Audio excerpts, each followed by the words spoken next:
하나님 감사합니다. 우리 피택자 교육 가운데 성령 하나님이 함께하여 주시기를 원합니다. 또 우리의 마음 가운데 낮아지는 마음이 있고 또 주님의 마음을 배워갈 수 있는 시간이 되기를 원합니다. 세상은 능력과 지식을 중요시하지만 우리는 오직 성령 하나님만을 의지하는 마음, 우리 마음을 내어드릴 수 있는 마음이 있기를 원합니다. 교회는 그렇게 존재하고 교회는 그렇게 움직여가기에 하나님 우리의 마음과 영혼을 깨워주셔서 주님의 사람으로 온전히 세워져 갈 수 있도록 인도하여 주시옵소서. 감사하며 예수님의 이름으로 기도합니다. 아멘. 네, 반갑습니다. 네, 제가 대만 비전 트립을 다녀오느라고 거기에 또 신경을 많이 쓰다 보니까 갔다 오고 나면 그 에너지가 싹 다 빠지는 느낌이 있어요. 이제 3개월 정도에 완전히 거기에 집중하고 딱 갔다 오면 소진된다 그럴까요, 몸이? 그래서 약간 제정신이 아닌 그런 상태가 되는데 오늘 더 제정신이 아니어가지고 죄송합니다. 오늘 우리 한국교회사죠? 한국교회사인데 제가 나름 또 석사가 그 교회사를 전공했어요. 신대원을 하고 교회 전공했는데 전공한 지 10년이 넘어서 다 까먹었어요. 그래서 아는 것만 제가 아는 것만 오늘 같이 나누면 좋겠는데 뭐가 궁금하세요? 교회사에 대해서 궁금한 거 없어요? 그래요? 유인물 없어요? 유인물 없어요. 네. 오늘 제가 이렇게 그냥 제가 썰을 풀겠습니다. 네. 유인물 있어도 어차피 그게 정리가 안 돼요. 네, 간단하게 하겠습니다. 몇 시에 마셔야 돼요? 4시요? 11분 남았는데? 알겠습니다. 일단 제가 질문 하나 드려보죠. 우리나라 최초의 개신교 선교사가 들어온 시기와 누가 들어온지 혹시 아시나요? 1907년? 좀 더 쓰시면 좋을 거예요. 앞으로 좀 더 가보세요. 1800? 1884년. 1984년에 우리나라 조선의 혈세 속에서는 어떤 사건이 있었죠? 네, 갑오경장이 있었죠. 그런 이제 사회적인 분위기의 흐름을 타고 이제 선교사님이 들어오는 거예요. 변화의 흐름이잖아요. 변화의 흐름 속에서 선교사님이 이제 그 물결을 타고 들어오는데 1884년에 들어오신 분은 목회자는 아니었고 의료 선교를 하셨던 알렌 선교사님. 알렌 선교사님이 최초로 들어오셔서 이제 어떻게 보면 그 당시 왕궁의 이제 의사가 되는 거죠. 그래서 그곳에 그렇게 처음에는 그 민중에게 들어가서 백성에게 들어가서 의료 활동을 하신 것이 아니고 위에서부터 시작되는 그런 의료 활동을 하시면서 점점점 위에서 아래로 퍼져나가는 그런 형국이 됐던 거예요. 그 다음에 들어오시는 재물포항에 들어오시는 두 분이 있어요. 두 분. 우리가 잘 아시는 분인데 한 분은 장로교회 대표, 한 분은 감리교회 대표입니다. 언더우드와 외국 사람? 아펜젤러입니다.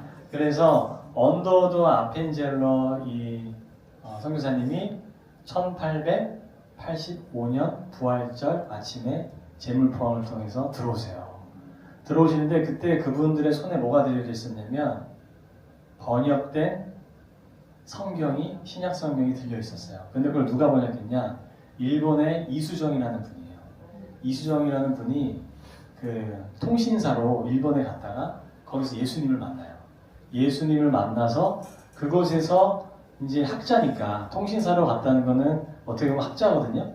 그리고 엘리트 계층이기 때문에 머리가 좋으셨겠죠.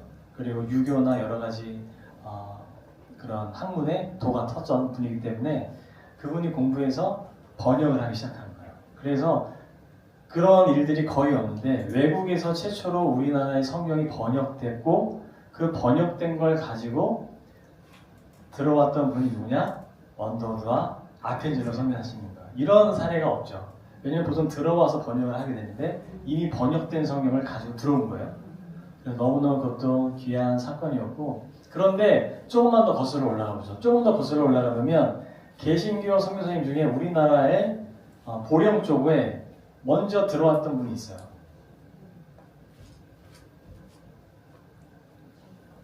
1832년에 귀칠라프라는 분이 네덜란드 분이신데 이분이 한번 선교에 정탐을 하고자 중국에 계시다가 배를 타고 이제 보령 쪽으로 해서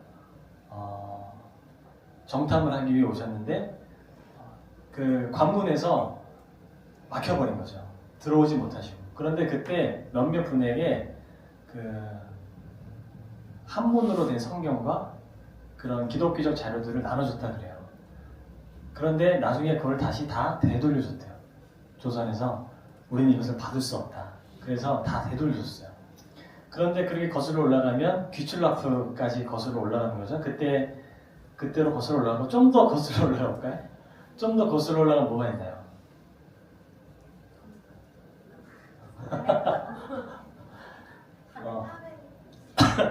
이제 천주교, 카톨릭이 있죠.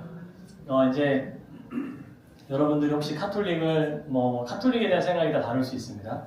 이단으로 여기시는 분들도 있고 아니라고 여기시는 분들도 있지만 우리 교단의 입장을 보면 우리 교단에서는 카톨릭에서 영세를 받고 우리 교단으로 오면 세례를 안 받아도 돼요. 다 그대로 받아줍니다. 그래서 아직까지 우리 교단에서는 카톨릭을 다 인정하고 있기 때문에 그게 교단 신학의 입장이고 또한 저 개인적으로도 저희 외가가 다 카톨릭이었어요. 그래서 저희 외할아버지는 성당에서 카톨릭 교리 교사셨고 그래서 늘 이제 외가의 명절에 가면 할아버지께서 승인아 너가 신학을 하고 목회를 하니 너무 좋다. 유학도 가야지. 로마로 가. 그래서 제가 속으로 로마엔 개신교 학교가 없는데 네, 이제 카톨릭에서는 로마에 가서 공부하는 게 최고로 쳐주니까 그래서 할아버지가 늘 그런 얘기 하시면서 했는데요. 어쨌든 그때 제가 궁금한 것도 막 물어봤어요. 마리아는 뭐예요? 도대체 뭐예요? 그러면 마리아는 그냥 존경하는 거야. 가까운 엄마 존경하는 것처럼 그냥 존경하는 거. 성인들은 뭐예요? 성인들은 그냥 그런 거야. 돌아가신 가족들이 돌아가면 그냥 엄마 아빠나 삼촌들에게 좀 대신 빌어달라고 하는 것처럼 그냥 존경하는 마음으로 그냥 하나님께 더 가까이 계시지 않을까? 그런 인간적인 마음으로 그렇게 기도하는 거라고 그렇게 설명을 하시더라고요. 그럼 제사는 뭐예요? 그러면 또 다 설명해 주시고 근데 우리 입장에서는 좀 이해할 수 없는 게 있죠. 그렇죠? 그거는 굳이 받아들이려고 할 필요는 없고요. 교리의 차이기 때문에 중요한 건 예수 그리스도를 주로 고백하느냐 아니냐가 제일 중요한데 카톨릭은 정확하게 삼위일체 하나님을 믿고 예수 그리스도를만을 주로 고백합니다. 어떤 분들은 카톨릭이 다신교라고 믿고 계신데 다신교가 아니고요. 타종교에 대한 그냥 겸손한 마음으로 존중하는 거고 카톨릭도 여전히 예수 그리스도만 구원의 통로로 정확하게 믿고 있어요. 그래서 우리 교단에서도 그렇게 인정을 하는 겁니다. 중요한 건 카톨릭이 우리나라에서 어떻게 시작했느냐. 카톨릭의 남인계 학자들이라고 들어보셨나요? 우리나라에 남인계 학자들 중에 정약종, 정약용 그런 분들을 남인계 학자라 그래요. 그런 분들 안에서 이제 그 당시에 실학에 대한 그리고 서구의 어떤 학문에 대한 관심이 많이 생겨났는데 그래서 중국으로부터 북경으로부터 외국 책들이 서적들이 유입이 돼요. 그 중에 하나가 천주실이었어요. 천주교의 교리가 담긴 책. 그 책을 스스로 공부하다가 그분들이 하나님을 믿은 거예요. 이것도 교회 역사에서 굉장히 드문 일이거든요. 선교사가 와서 복음을 전하지 않았는데 스스로 자체적으로 공부하다가 하나님을 믿은 경우가 없어요. 거의 없어요. 그런데 우리나라는 특이하게도 그런 식으로 천주교가 들어와서 서로 공부하다가 야 이거 좀 이상하다. 그러다가 북경에 가서 사람을 파송해서 북경에서 최초로 그때 영세를 받은 분이 이승훈이라는 분이죠. 그래서 흥선대원군이라는 분 들어보셨죠? 흥선대원군에서 경인박해라고 일어나는데 그때 어마어마한 사람들이 순교를 하게 돼요. 그 순교에서 목이 잘려서 이제 처형을 당하는데 그게 바로 우리가 잘 아는 절두산. 여기 양화진 바로 옆에 있는 절두산 그것이 목이 잘린 곳이라 그래서 절두산인 거예요. 그래서 우리가 카톨릭을 좀 아직 마음속에 뭐 개인적으로 받아들이지 못하고 좀 의구심이 갖는 분들도 있겠지만 실은 하나님의 역사 속에서 보면 개신교가 들어오기 100년 전에 이미 카톨릭의 수많은 신자들이 순교를 당했고 그분들의 피가 이미 한강에 차고 넘치도록 흘렀다는 거죠. 저는 그거는 절대로 우리가 무시해서는 안 되는 일이라고 봐요. 그때는 뭐 제사도 없었고 처음에 카톨릭은 제사가 없었어요. 제사들이 지금은 좀 혼재돼서 제사를 드리지만 제사 드리면 무조건 이단으로 봤어요. 카톨릭에서도. 그래서 철저하게 제사를 안 지키지 않았어요. 조상 숭배를 다 거절했기 때문에 순교를 당한 거예요. 초창기 카톨릭은 조상 숭배를 철저하게 거절해서 너희들은 조상도 믿지 않는구나 해서 그래서 다 순교를 받은 거예요. 카톨릭이. 그러다가 이제 문화적인 차원에서 김수환 추기경이 이제 너무 우리나라가 그 제사를 소중히 여기니까 조금 이거를 어떻게 존중하는 차원에서 약간 혼재가 돼가지고 그렇게 바뀐 부분이 있는데 처음부터 카톨릭이 그랬던 건 아닙니다. 네, 그런 역사가 있어서 그래서 1700년경부터 1800년경 순교의 역사로 해서 개신교까지 이어지는 그런 역사가 초반에 있었던 거죠. 그리고 중요한 얘기는 우리 교단이 형성되는 얘기인데 우리 교단이 몇 시야? 2분 남았네. 통합측과 합동측이잖아요. 우리 교단은 무슨 측? 통합이죠. 우리 교단은 통합측이 된 이후에 분열된 적이 있을까요? 없을까요? 없어요. 네, 한 번도 없죠. 그러나 합동측은 수많은 이제 분열이 이루어져 왔는데 일단은 여러분 혹시 WCC라고 들어보셨나요? 네. 네. 세계 교회 협의회라는 건데 이것도 지금 많은 이제 교인들 사이에서는 어떤 논쟁의 그런 씨앗이 되고 있는 부분인데 WCC가 세계 교회 협의라고 해서 우리 교단 통합측 교단이 있고요. 또 어디가 있을까요? 현재 러시아 정교회라고 그러죠. 러시아 정교회도 있고요. 아마 콥트 정교회 이집트에 정교회 모든 분파들은 다 들어가 있을 거예요. 카톨릭은 자존심이 세가지고 안 들어와요. 자기들은 독보적인 존재다 라고 해서 여기 안 들어오고 그래서 WCC에 여러 이제 교파가 들어가 있는데 이제 간혹 어떤 분들이 오해를 하시는 게 있어요. 뭐 이슬람교라든지 힌두교라든지 그런 것도 다 WCC에 들어가서 다원성이 있는 거 아니냐 그런 얘기를 하시는데 WCC에는 오직 예수 그리스도를 주로 고백하는 교파만 들어오게 되어 있습니다. 그러니까 그건 오해예요. 그래서 오직 예수님을 구원자로 믿는 교파만 들어가 있고 이걸 지금 왜 말씀드리냐면 합동층과 우리 통합측이 분열할 때 나뉘어질 때 가장 큰 이슈가 바로 이 WCC 문제였어요. 그래서 WCC를 유지해야 된다라고 주장했던 애들이 모여서 현재 그 종로에 가시면 연동교회 있죠? 연동교회파가 생겨나고 그 다음에 우리는 WCC를 인정할 수 없다. 그래서 인사동 쪽에 가면 승동교회 있죠? 승동교회파로 나뉘어서 총회를 따로 해버려요. 1959년쯤인가?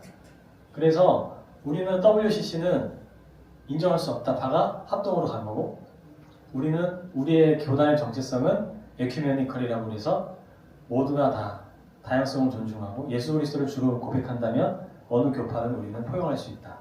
그거를 우리는 주장하기 위해서 연동교회파로 나눠서 갈라지게 되는 거죠. 그래서 그때 1959년에 합동측의 박형용 이제 목사님을 중심으로 한 합동측과 우리 교단의 한경림 목사님을 중심으로 한 통합측이 갈라지게 됩니다. 네, 그래서 그때 이후로 합동측과 통합측이 된 거예요. 그래서 통합측에 계시면 WCC 세계교회협의회에 대해서 어느 정도 좀 이해가 필요하죠. 그런데 제가 교인분들을 전에 교회도 그렇게 만나보면 이 WCC를 아주 너무너무 싫어하시는 분들이 계시더라고요. 왜 이런 다원성의 어떤 다원주의의 기관과 단체에 우리 교단이 속해 있느냐 그러면서 굉장히 싫어하고 극렬하게 반대하시는 분이 있는데 어떤 사건이 있었냐면 1960년대가 이화여대 한 교수님께서 WCC 이제 모임 때 구술을 하신 거예요. 구술에서 신내림을 하는 것과 성령 하나님이 임재와 이거를 유사하다 그러면서 신내림 사건이라 그러면서 구술해버린 거야. 그래서 그때 그 자리에 있던 몇몇 분들이 나갔어. 그 자리를 나가버렸어. 근데 그건 진짜 잘못된 거잖아요. 근데 그분의 신앙이 잘못된 거지 그걸 했다고 해서 WCC가 그분을 다 인정하고 동의한 게 아니거든요. 다 비난하고 비판하거든요. 그러니까 그런 이제 모습들과 현상들을 보면서 WCC는 역시 이상해. 뭐 그렇게 여길 수 있지만 사실은 다양성 안에서 그리스도를 믿는 자들이 서로 존중하는 굉장히 건전한 그런 모임이죠. 모임이라고 할 수 있습니다. 그래서 나중에 이거는 뭐 궁금하신 점이 있으면 나중에 따로 만나서 제가 설명해 드리겠습니다. 이게 가장 중요해요. 그래서 이걸로 인해 합동층과 통합측이 나눠진 겁니다. 시간이 이제 3분이 지나는데 조금 3분만 더 하겠습니다. 빨리 가야 돼요? 어디 가세요? 네. 네네. 근데 목사님, 네. 그 합동하고 통합의 네. 용어는 왜 그렇게 나온 거예요? 그러게요. 그냥 그분들이 그렇게 좀 뭐 약간 말장난처럼 지으신 게 아닐까요? 처음에? 네. 그냥 약간 뒤집으면 합동이고 뒤집으면 통합이잖아요. 약간 그냥 우리는 그냥 그렇게 하겠다 약간 좀 반감심에 그렇게 지었던 게 아닌가 싶어요. 특별한 이유는 없었을 것 같아요. 네. 자, 그리고 우리나라 그 한국 그 교회 선교 초기에는 어떤 분들의 영향을 가장 많이 받았냐면 미국과 캐나다와 호주 선교사님의 영향을 많이 받았어요. 그래서 많이 들어보셨겠지만 그 당시에 그 미국, 호주, 캐나다 이 서구권의 그 신학적인 어떤 흐름이 그 당시에 미국이라든지 모든 뭐 유럽이라든지 사회의 변화 물결 속에서 신학과 신앙이 굉장히 근본적이고 보수화되어 가요. 그러니까 교회를 지켜야 한다는, 신앙을 지켜야 한다는 그런 생각 때문에 보수화되어 가고 그리고 신앙과 신학도 굉장히 근본적인 신학이 유행을 하게 되는데 그런 근본적인 신학의 풍토 속에 있었던 선교사님들이 이제 한국에 와서 복음을 전하니 그 복음이 어떤 그 형태를 띄었을까요? 당연히 아주 철두철미한 그런 신앙의 형태를 띄었겠죠. 그래서 오시자마자 그분들이 하는 게 이제 일반 백성들의 그 신앙 생활을 바꾸는 거예요. 담배 펴도 안 되고 술 마셔도 안 되고 이제 모든 생각. 왜냐하면 그 당시에 이런 말씀 죄송하지만 조선의 많은 분들이 도박과 술을 너무 좋아하셔가지고 거기에 다 빠져 사셨대요. 그냥. 그래서 이제 그런 생활 습관을 고치기 위한 것도 있지만 그렇게 좀 청교도적인 굉장히 철두철미한 신앙을 우리나라에 처음부터 전해졌죠. 전해져서 우리의 신앙이 한국교회의 좀 신앙 풍토가 약간 그런 게 좀 있어요. 처음부터 그런 걸 배웠기 때문에 이제 생활 습관이 담배 피면 안 되지. 그리고 술도 마시면 안 되죠. 그리고 뭐 모든 게 너무 이제 제약이 많은 거죠. 근데 외국으로만 나가도 이제 술에 대해서는 사실 우리나라처럼 제약이 별로 없고 제가 좋아하는 C.S. 루이스라고 그 C.S. 루이스가 들어보셨나요? 나니의 연대기 이제 그분이 뭐 그 신학자도 아니고 목회자도 아니었지만 어쨌든 회심한 이후에 굉장히 하나님을 깊이 믿고 사랑하는 분이었는데 그분의 이제 생가에 한번 방문을 했는데 생가에 갔더니 어찌나 그 시가를 많이 피우셨던지 천정이 누렇게나 서재 위에 돼 있는 거예요. 그래서 그런 건 있어요. 우리가 뭐 도덕적으로나 이제 어떤 우리의 신앙의 정결함을 지키기 위해서 당연히 절제하는 것은 너무 중요한데 이런 것도 우리나라의 기준과 다른 나라의 기준이 굉장히 다르다. 그래서 그런 것들 때문에 너무 놀라지 마시고 우리 신앙의 처음 선교사의 풍토가 그래서 그랬다는 거. 그런 것들을 좀 이해하시면 좋을 것 같고, 네, 그렇습니다.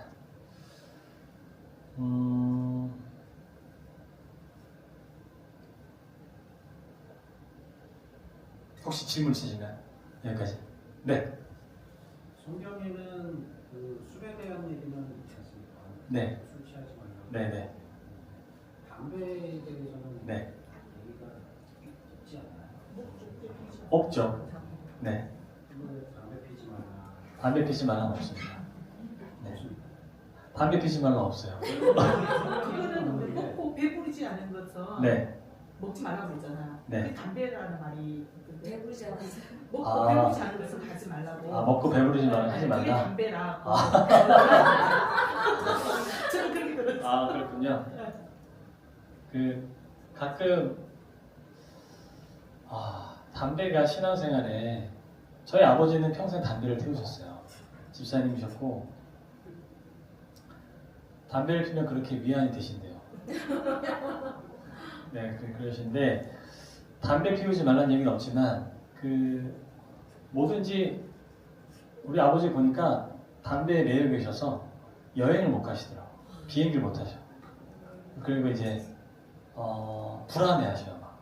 어디 뭐 같이 영화 보기도 힘들고 어디 뭐 이렇게 뭐죠? 올해 2시간 이상 같이 뭘 해야 되는 거에 대해서 2시간에 한 개씩. 2시간이 한계인 것 같아요. 아버지에게, 우리 아버지에게. 그 아버지가 예전에 우리 아버지 욕하는 거 아니에요? 저 아버지 존경합니다. 아버지 존경합니다. 지금 돌아가셨는데 아버지 천국에서 안 피시겠죠? 그 아버지가 병원에 한번 입원하셨는데 이런 기회에 우리가 다 뭐 아버지를 끊게 해보자 했는데요. 아버지가 막 짜증을 내시면서 너무 불안해하시는 거야. 지금 뭐 약 먹어야 되는데 아버지 피시면 안 돼요. 나는 안 되겠어. 뭐 난리가 치시는 거예요. 그러면서 그 결국에 우리 안 보는 사이에 밖에 나가서 또 한 대 피우고 오시더라고요. 그런 것 같아요. 담배 자체가 뭐 신학적으로 이게 뭐 이거 하면 지옥이고 이건 아니잖아요. 아닌데 이런 생활의 어떤 걸 봤을 때 이 중독성이라는 거죠. 중독성이라는 것이 우리의 일상생활을 힘들게 하거나 방해가 될 정도가 되면 그때는 절제해야죠. 다른 것도 마찬가지예요. 쇼핑도 마찬가지고 뭐 또 뭐가 있을까요? 뭐 하여튼 음주도 마찬가지고 막 커피 못 마셔서 막 손 벌벌벌 떨고 이러고 막 카페 찾아야 돼. 이러면 안 되잖아요. 카페 어디 있어? 스톱 수벅 막 이러면 그때부터 커피를 끊어야 되거든. 그러니까 뭐든지 성경 말씀은 늘 극단으로 가지 않기를. 그래서 너무 과해서 그것이 내 삶을 지배하기 시작하면 하나님은 그때부터 절제하라고 그러세요. 절제하고 그것이 너의 신앙생활과 생활에 방해가 되지 않도록 해야 한다. 네. 네. 제가 이제 더 여쭤보고 싶은 거는 네. 담배에 대해서 성경적으로 지금 목사님이 말씀하셨듯이 네. 이런 정도다 얘기를 하신 것 같은데 네. 다른 어떤 교회에서는 그 담배 연기에 대해서 네. 연기는 이제 귀신을 부른다는 건데 그래서 그런 개념이 성경하고 연결된 게 혹시 있지 않나 해가지고 제가 그러셨어요? 네. 일단은 그 교회는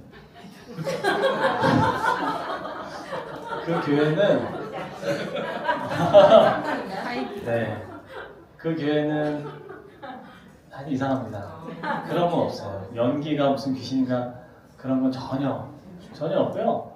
예를 들어 옛날부터 뭐 지금도 정교회나 카톨릭이 향을 피워요. 오히려 그 향이 가서 냄새 맡아보시면 알겠지만 약간 약품 냄새거든요. 정결의 의미이기 때문에 약품 냄새가 나는데 향을 피움으로써 오히려 우리의 좀 정결함을 상징적으로 이렇게 드러내는데 연기가 귀신이랑 연결했다 이거는 말이 안 되는 얘기입니다. 네.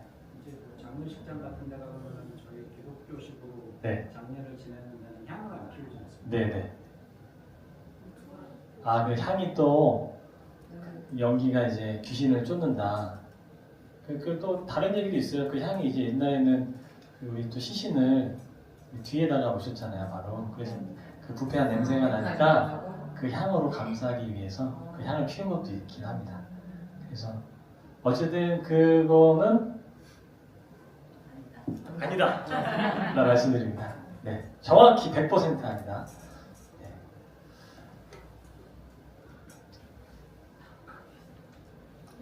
네, 하여튼 그렇습니다. 마지막으로 제가 한마디만 드리면 한국 교회의 역사 속에서 그 선교사님들의 역할이 있었지만 그 선교사님들에게 복음을 듣고 우리 일반 조선이라고 해야 되겠죠?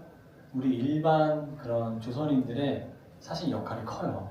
우리는 이제 너무 선교사님들에게 집중을 하지만 그 복음을 받아들여서 그 복음을 들고 보부상이라 그래서 전부 방방곡곡을 다니며 성경을 나누셨던 그런 분들도 있었고, 그리고 또 제가 존경하는 김교신, 물론 무교회주의라고 혹시 들어보시면 모르겠지만 무교회라는 게 교회가 아예 없애는 데가 아니고 하나님의 말씀 안에서 본질을 찾고자 했던 그런 운동도 있었고, 그래서 우리가 너무 외국의 선교사님들에게 받은 은혜와 또 그분들의 희생을 통한 고마움이 있지만 그거를 받아들여서 보이지 않게 이 복음을 이 땅 가운데 전하기 위해서 수고했던 보이지 않는 수많은 이들이 있었다. 그들을 통해서 이제까지 왔고 우리가 복음의 혜택을 받아 살고 있는 거죠. 그런데 1930년대 쯤이면 그 당시의 교회가 굉장히 부패해요. 이제 조직교회가 되면서 굉장히 부패하게 이르고 1936년에 결국엔 신사참배에 동조하게 되고, 신사참배에 동조하지 않기 위해 우리가 알고 있는 고신측이라는 부산에 내려간 고신측의 교회가 신사참배 가담하지 않았던 애들이 모여서 고신측이라는 교회를 세우게 되고, 그런 또 흑역사들이 있죠. 흑역사들이 있고 어려움들이 있었지만 하나님께서 이 교회를 정말 은혜 가운데 세워가셨던 역사가 있습니다. 그걸 잊지 않으시고 그 역사의 한 줄기에 여러분도 있다는 걸 잊지 마시고 그 큰 역사의 테두리 안에서 빚진 자로 감사한 마음으로 그렇게 비택을 받으시고 그 감사를 담아서 교회를 섬기실 수 있는 한 분 한 분이 되었으면 참 좋겠습니다. 네.